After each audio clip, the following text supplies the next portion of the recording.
jambo ambalo haliepukiki, kwa sababu Simba hii ni Simba ambayo tumeichagua, na kwa mantiki hiyo tuna sababu ya kuilinda. Kuilinda kwake ni kuipa support katika nyakati zote, hasa nyakati ngumu. Kwa hiyo shabiki wa Simba, vyovyote utakachokuwa unafikiria kichwani mwako, lakini swala la kuja uwanjani kuishangilia Simba yako ni jambo ambalo haliepukiki kwa maslahi ya Simba yako. Mechi ya Simba, mashabiki wanaopaswa kuja kwa wengi uwanjani ni mashabiki wa Simba. Uweze kusema mimi shabiki siendi uwanjani ukategemea watakuja mashabiki wa Mbeya City. Mbeya City haina mashabiki mjini hapa. Kwa hiyo mechi ya Simba, mashabiki wanaopaswa kuja ni mashabiki wa Simba. Nichukue nafasi hii kualika, kuwaita na kuwaomba mashabiki wa Simba waje kwa wingi uwanjani siku ya kesho, tuje tuishangilie Simba yetu, twende tukachukue alama 3, tuwe na mwendelezo mzuri katika ligi kuu ya NBC. Kwenye kuhitimisha, nihitimishe na taarifa kuhusiana na kocha.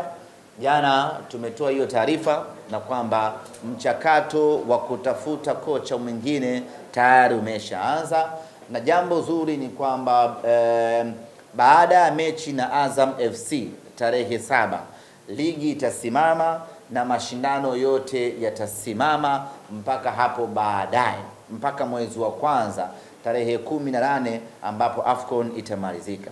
Maana yake ni kwamba tuna muda hapo wa kumtafuta mwalimu aliyekuwa bora na mzuri. Tutakapompata tukamkabidhi timu, na mwalimu akawa na muda wa wiki isiyopungua 3-4 mpaka wiki 2-3 mpaka 4 za kufanya maandalizi mazuri na kutengeneza timu yake kuelekea mechi yetu ya tarehe 23 ama 21 ya ligi ya mabingwa barani Afrika dhidi ya Esperance. Kwa hiyo timing wise, kwa maana ya muda, ni mzuri mno hapa, kwamba una utulivu wa kutosha wa kutafuta mwalimu, na mwalimu ukampata, ukamkabidhi timu, akapata wiki 3-4 za kufanya maandalizi makubwa kuelekea katika duru inayofuata ya michuano mbalimbali. Yaani kwa fupi ni kwamba tuna kama ka pre-season kingine fulani hivi kinakwenda kupatikana very soon, ambacho hicho itakuwa ni advantage kubwa kwa mwalimu wetu mpya atakayekuja kuja kukaa na wachezaji, kujua tabia za wachezaji, kujua viwango vya wachezaji, ubora wa wachezaji, udhaifu wa wachezaji, na kutengeneza timu ambayo itakwenda kutupigania kwa msimu huu wa 2025 2026. Mimi nimemaliza, kama kuna swali.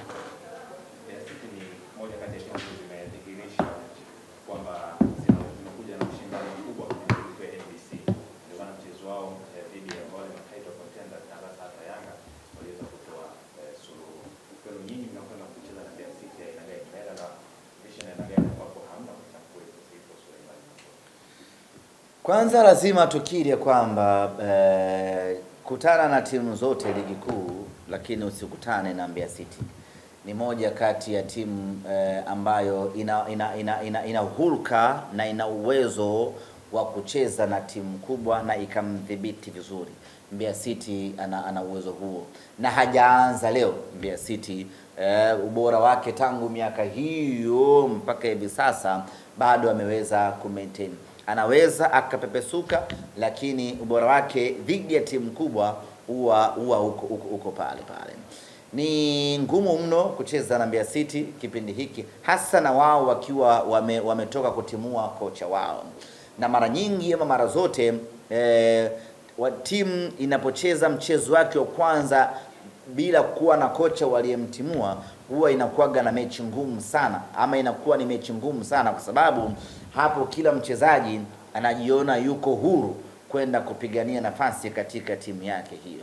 Kwa hiyo tutegemee Mbeya City kesho watatupa mchezo mgumu kweli kweli. Kwanza kwa nature yao ya ugumu wao, lakini vile vile kwa aina yao ya ushindani waliokuwa nao na confidence waliokuwa nao. Kwa hiyo itakuwa ni mechi ngumu, lakini sisi tumejidhatiti na tumejipanga vilivyo kuhakikisha kwamba tunakwenda kupata matokeo mazuri katika mchezo huo dhidi ya wao.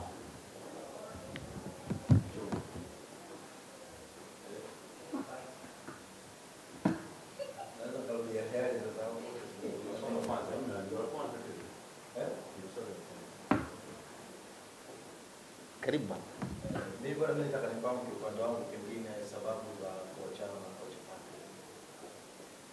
Hilo ndio nitamani kujua.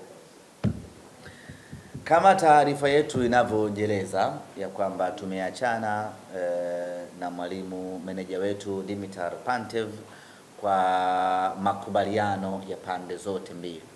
Yaani sisi na yeye tumekaa mezani tukakubaliana bana, hii ndoa yetu ifikie tamati hapa. Na kwa kuwa ni makubaliano ya pande zote mbili na kila mmoja ameridhia kuvunja uhusiano huu, hatulazimiki, hatuwajibiki na haitakiwi pande yoyote kati ya hizi mbili kutoka hadharani na kuanza kusema tumeachana kwa sababu 1, 2, 3. Iheshimiwe na itambulike ni kwamba ni kwa maslahi ya pande zote mbili. Na kwa sisi Simba Sports Club makubaliano haya ambayo tumefikia ya kuachana na mwalimu Dimitar Pantev ina maslahi makubwa mno kwa Simba Sports Club. Kiufupi sasa hii haiwezi kuwa na labda na athari, sababu tunaona Fadlu aliandaa timu labda icheze mfumo fulani, tunaona Pantev kaja icheze mfumo fulani, anakuja kocha hivi, maana wachezaji wanashindwa kuelewa tushike lipi. Haina athari kubwa sana kwa sababu ni kweli Fadlu aliandaa mikakati yake, akaacha timu, akaja Pantev vile vile naye akaandaa mikakati wake, lakini tunaye mtu ambaye ana uwezo wa kudigest mbinu na mifumo ya walimu wote miwili, alafu akaja na mfumo ambao utakuwa mzuri kwa wachezaji wetu, kwa maana ya kwamba mwalimu Selemani Matola anawafahamu wachezaji wa Simba Sports Club, anafahamu ubora wao, anafahamu udhaifu wao, anafahamu wana mahitaji gani wanataka ili waweze kucheza vizuri. Kwa hiyo ni rahisi mno kwa Selemani Matola kupanga kikosi ama kufanya maamuzi kuelekea mechi yetu dhidi ya Mbeya City, kwa sababu tayari anawajua wachezaji wote. Amekaa nao pre-season, amekuwa nao wengine tangu misimu iliyopita, na hata hawa wapya ameshakaa nao muda wa kutosha. Kwa hiyo mwalimu Matola anajua kwa aina wachezaji niliyokuwa nao naweza nikawapanga kwa namna gani Simba ipate matokeo. Kwa hiyo ingekuwa pengine mwalimu anayekuja ni mpya kabisa, tungeweza kusema hapa kutakuwa kuna changamoto ya kiufundi. Lakini kwa kuwa ambaye anashika mikoba hivi sasa ni Matola, Matola anamjua vizuri Soa, Matola anamjua Morris Abraham, Matola anamjua Kante, Matola anamjua Kamara. Kwa hiyo anajua nani nimweke nani, wapi nimpange nani, na nimwambie kitu gani ili aweze kutimiza majukumu yake. Kwa hiyo athari za kiufundi kuachana na walimu wawili ndani ya muda mfupi ndani ya timu yetu hautaiona, kwa sababu backup iliyopo inayochukua hiyo mikoba iko sawa sawa, sio ngeni kwa kitu chochote kile. Nataka nifahamu kutokea kwenu kama uongozi, mnachukua program, kuna maneno yanasema na yanawadistabu labda wanachama na mashabiki wenu. Ndani ya klabu ya Simba kuna jasusi ambaye anatoa siri au zile nyeti, taarifa muhimu kwenye post channel. Lakini pia cha pili, wapo baadhi ya wachezaji ambao wanahusishwa labda wanacheza chini ya kiwango kwa sababu tofauti, ikiwemo wengine labda kutokana wanapewa labda order na mtu fulani. Hayo ni maneno ya vijiweni ambayo kwenye mkutano rasmi kama huu na waandishi wa habari nyuma ya nembo za klabu na wadhamini siwezi kuyazungumza.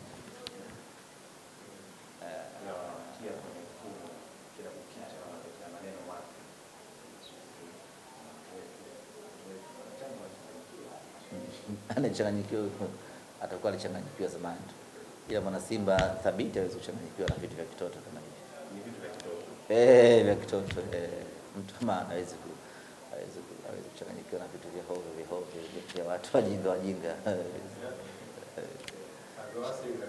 hata kidogo. Unajua inategemea kitu nani kazungumza. Yani unaweza ukakichukulia kitu uzito nani kazungumza.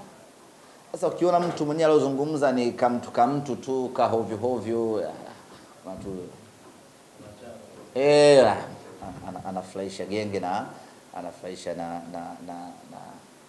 hivyo anafurahisha genge au anafurahisha wajinga wenzie. Yaani kwa unakuwa aushtuki mtu na chanja mbuga kwenda mbele. Vipi hiyo sasa kuhusiana na wachezaji chini ya viwango, kwa sababu hiyo imekaa pia kwenye ufundi zaidi, kwa sababu ukiangalia katika michezo ambayo Simba amecheza ni michezo ana dominate game, anapanga nafasi nyingi za wazi hata 7, lakini anashindwa kusimamia. Kwanza niseme kitu kimoja na hii ni muhimu sana kwa wana Simba. Sio kila timu inapopoteza kuna sababu za nje ya uwanja. Sisi bahati mbaya sana mpira wetu tumeuwekeza sana nje ya uwanja na sio ndani ya uwanja. Na ndio maana sisi timu ikipoteza cha kwanza huwa tunakimbilia nje ya uwanja.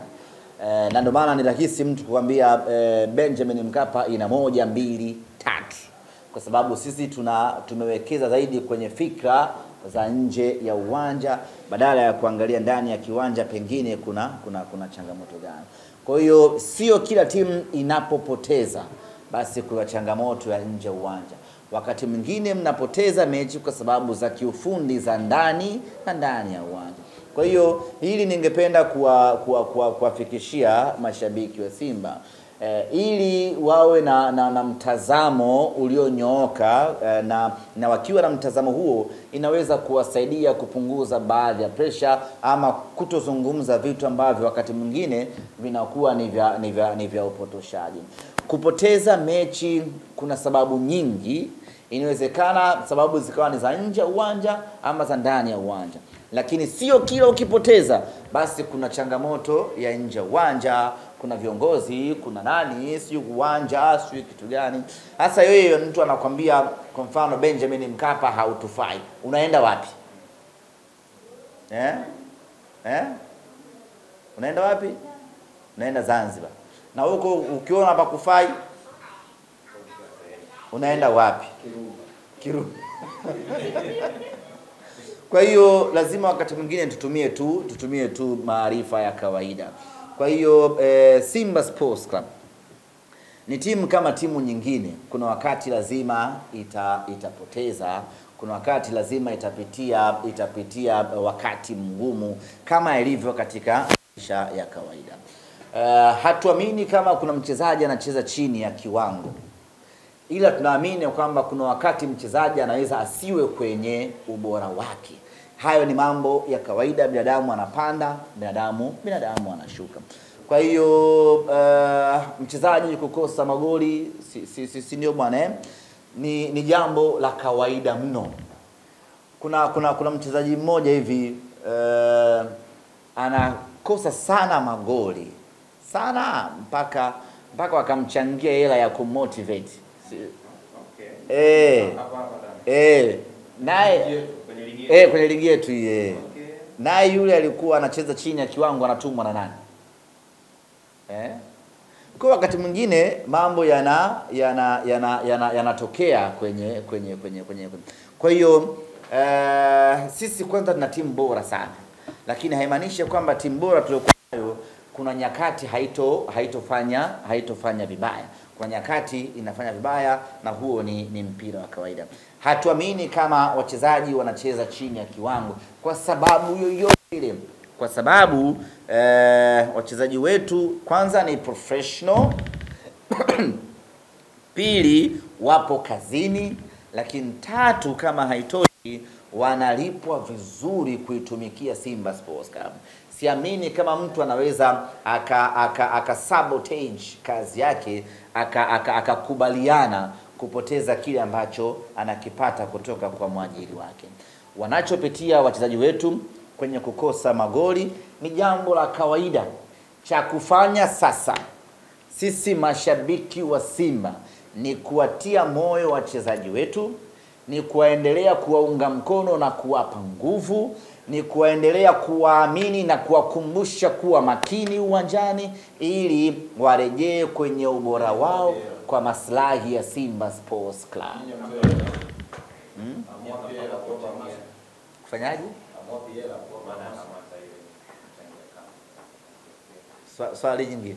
Bwana, mimi nahitaji nifahamu kwa namna ambavyo sasa mmecheza mechi mbili kwenye za makundi kwenye ligi ya mabingwa. Ukiangalia Simba Sports Club ina nafasi ya kufanya namna ambavyo inafanyaga kwa maana kufika robo finali. Yaani kweli tumepoteza mechi mbili kwenye michuano ya kimataifa. Imeshtua kidogo, lakini si jambo jipya kwenye maisha ya Simba Sports Club.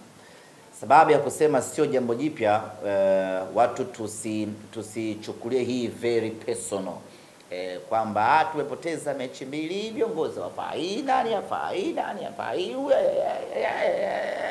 Ni jambo la kawaida mno, na ni la kawaida sio kwa watu wengine, hata kwetu wenyewe Simba Sports Club tumeshawahi kupitia. 2023 tulipoteza mechi mbili za mwanzo dhidi ya Raja, tena tulipasuka bao 3 Benjamin Mkapa pale, hakuna ambaye aliamini. Acha hii ya kufungwa kagoli kamoja. Benjamin Mkapa tumekufa bao 3, tukaenda Horoya tukafungwa bao 1, tunakwenda kucheza mechi ya 3 hatuna pointi hata moja. Nini kilifanyika? Wana Simba tukarejea kwenye nguvu yetu, tukarejea kwenye ubora wetu, tukampasua mtu nje ndani, mnyama akaingia hatua ya robo finali. Watu wote hawakuamini macho yao, Simba akafanya maajabu yake. Na hii ndio timu inayoongoza kwa maajabu Tanzania hii. Ile nyakati ambayo wewe umeshaikatia tamaa, umeshatuondoa mashindanoni, umeshakula viapo vyako kwamba tunaishia makundi, hapo ndio Simba anakuja kufanya kitu kipya kabisa. Sisi ni watu wa maajabu, na haya mambo tunayamudu na tunayaweza. Tumepoteza mechi mbili za hatua ya makundi, sio jambo jipya. Kwa hiyo mwana Simba wala usihamanike kwamba ni jambo la kawaida mno. Ukishapata matokeo kama hayo, sasa unarejea sasa vitani, unajipanga upya, unaangalia umekosea wapi, unarekebisha nini, unaboresha wapi, unawapa moyo wapambanaji wako. Baada hapo unaingia kupambana upya. Tuna mechi tarehe 23 dhidi ya Esperance Januari, tunaanzia nyumbani kwake Tunisia. Huyu tuna jambo naye, tukimaliza pale tunageuka naye Benjamin Mkapa, tunakuja kumalizana naye hapo. Pointi tutakazokusanya hapo hakuna binadamu ambaye ataamini, na hiyo ndio itakuwa turning point ya mnyama kwenda hatua ya robo finali. Hii ni Simba Sports Club Isaya Dede. Sisi hakuna mtu yoyote tunayemwogopa katika ardhi hii ya Afrika. Tushamfanya kila mtu vibaya Afrika hii. Hakuna yoyote ambaye hajui machungu ya Simba Sports. Tena Simba ambayo inataka kuamka mahala kwenda mahala pengine. Kwa sisi wala hatuna wasiwasi. Tutamkia wapi, tutaibukia wapi, na mnyama atafika na kutaka kufika. Wala hatuna mashaka katika hilo. Labda Mwenyezi Mungu tu awe hajapanga mwaka huu mnyama aende robo finali, lakini kwa juhudi za kibinadamu mnyama anatoboa mapema tu kwenda hatua inayofuata. Tunajua nini tunapaswa kufanya, na ndio maana huu muda huu tunautumia vizuri kufanya marekebisho hapa, na tayari tumeshaanza kufanya marekebisho na maboresho hapa. Tutakaporejea kwenye ligi ya mabingwa Afrika, sisi tutakuwa ni viumbe wapya kabisa, na kila mmoja tabaki Lakini mpaka sasa hivi nyinyi ndio wagao utamu wa kundi. Utamu ni mechi ya 3 ndio unaingia kwenye mechi ya 3. Mechi mbili huwezi kuita utamu. Bado nyinyi si wagao. Bado. Utamu ni mechi ya 3. Ukipoteza mechi 3 ndio ngao utamu. Exactly. Lakini mechi mbili bado, mechi mbili ni kufungwa tu. Kwa sisi bado tuko sawa sawa. Wewe ndio miongoni mwa binadamu wenye roho ngumu zaidi. Kwa sasa hivi nikiangalia hata baadhi ya wasemaji wenzako wanasema shughuli nyama tayari ametoka hiyo ifada.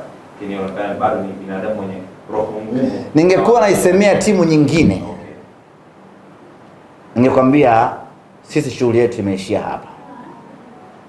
Yaani ningekuwa mimi hata ni msemaji wa Bayern Munich, ningekwambia kwa kuwa tumepoteza mechi mbili, Bayern haendi robo finali ya ligi mabingwa. Kauli hiyo utasema labda mkiwa mmepoteza mechi.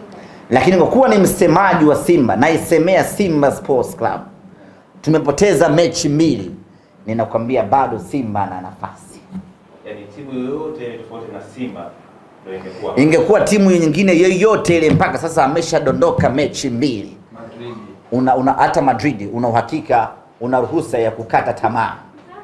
Lakini Simba Sports Club sisi bado tunayo matumaini makubwa. Hasa mimi bado nayo matumaini makubwa ya mnyama kufanya. Na anasema naweka akiba hapo, labda Mwenyezi Mungu muumba mbingu na ardhi au ameshasema bana, Simba mwaka huu fanyeni mnavyofanya, hamtoboi makundi, hapo nitakubali.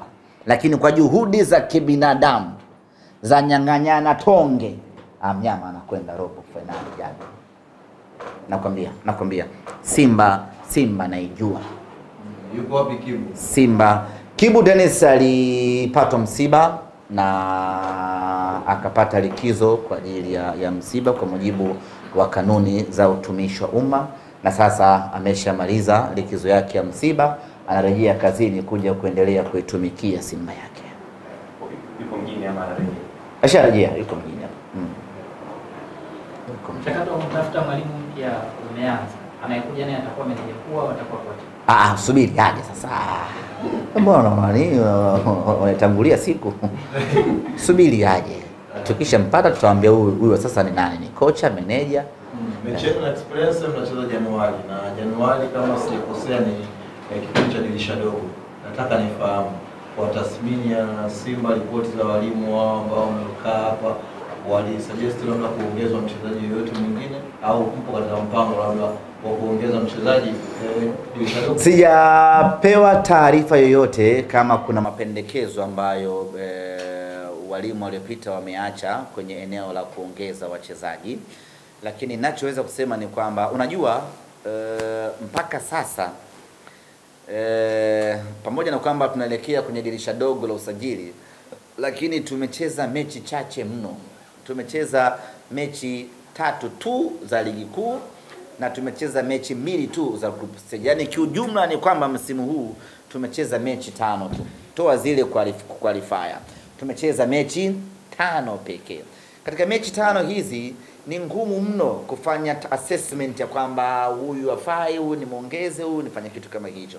Kwa hiyo tusubiri mapendekezo ambayo yatatolewa, na uzuri tuna watu wetu wa ufundi ndani ya Simba hii watafanya hiyo tathmini, kisha tutakwenda kwenye dirisha dogo kama kuna wa kumuongeza, kama kuna wa kumnyoa, lakini tutafanya maamuzi yaliyokuwa sahihi ili kuiongezea makali Simba yetu. Na Simba sisi msimu huu mimi nadiriki kusema kwamba msimu huu tuna timu bora kuliko nyakati nyingine yoyote ile. Yaani Simba ya safari hii imekamilika kwa 100% sana. Safari hii tuna timu ya maana kweli. Tuna timu ya daraja la juu haswa. Ukiangalia golini tu acha pale kwa kina Kamara, Abel pamoja na Yakub, lakini njoo kwenye upande wa mabeki. Tuna mabeki bora ambao kusema na ukweli wa Mungu hakuna timu yoyote ambayo ina aina ya mabeki sisi tuliokuwa nao. Ukianza kwa Kapombe, ukija kwa Mligo, ukija kwa Inspector Karabwa, ukija kwa Rushain, ukija kwa Wilson Nangu, Simba imekamilika vibaya mno. Hapo sijamtaja Duchu. Eneo hilo Simba tuna mabeki bora kuliko timu nyingine yoyote. Njoo katikati ya kiwanja, Simba tuna Kagoma, Simba tuna Nabi Kante, Simba tuna Alassane Kante, Nabi Kamara, tuna Alassane Kante. Hapo katikati Simba imesheheni vibaya mno. Ukisogea juu kidogo ndio kufuru. Kuna Neo Maema, kuna Jean Charles Ahoua, na Jean Charles Ahoua bado hajaanza makeke yake ya kufunga na kuasisti. Kwa hiyo bado hatujaanza tu kufaidi matamu ya wachezaji wetu. Kwa hiyo hapo juu kuna hatari. Kuna Morris Abraham, ndugu yangu, mwaka huu tuna timu ya kutisha. Bajaber ameshakaa sawa sawa, sijui unanielewa naye anarejea anakuja kuunganisha nguvu hapo. Bado hajamtumia hata mechi, ndo kwanza namba ipo kwenye maganda yake, anakuja hapo Bajaber. Kija huku pembeni ni hatari vibaya mno kaka. Kuna Kibu Dennis Prosper, kuna Eli Kibisawala Mpanzu. Nimeshaanza kusikia maneno ya Eli Mpanzu na yaweka akiba, nitakuja kujibu baadaye, lakini tuna Eli Kibisawala Mpanzu, alafu kuna Ladak Chasambi, mtoto wa maajabu. Kaka, hii Simba mwaka huu ina hatari vibaya mno. Sijagusa pale mbele, ndo kuna tishio mno kweli kweli. Katika timu ambayo ina striking force ya maana, na hii sio Tanzania tu, hapa nazungumzia Afrika nzima. Nyanyuke kidogo watu wanyonge. Afrika nzima timu yenye striking force ya maana ni Simba Sports Club, ndugu zangu. Hilo halihitaji ubishi hata kidogo. Kaka, sisi tuna Jonathan Soa. Soa yule sio mshambuliaji wa kawaida, na light kama angepata game time ya kutosha hapa, mimi ninakuhakikishia Jonathan Soa lazima ungemwona kwenye timu ya taifa ya Ghana pale AFCON. Yaani hilo bila kipengele cha aina yeyote ile, ni mshambuliaji aliyekamilika. Tunaye sisi mshambuliaji huyo ndani ya timu yetu. Simba ina Selemani Mwalimu kaka.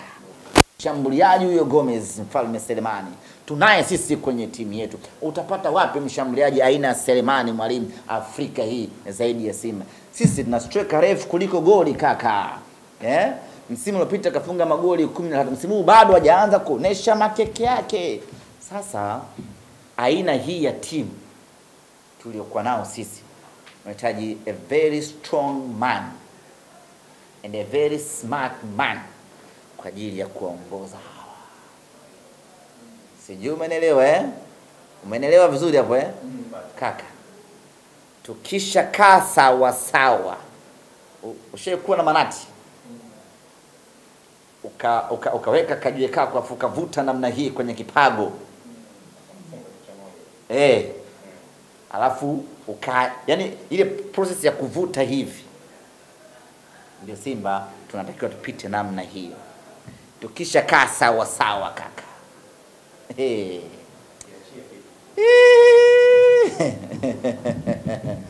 fumbeni macho tuombe. Tumalize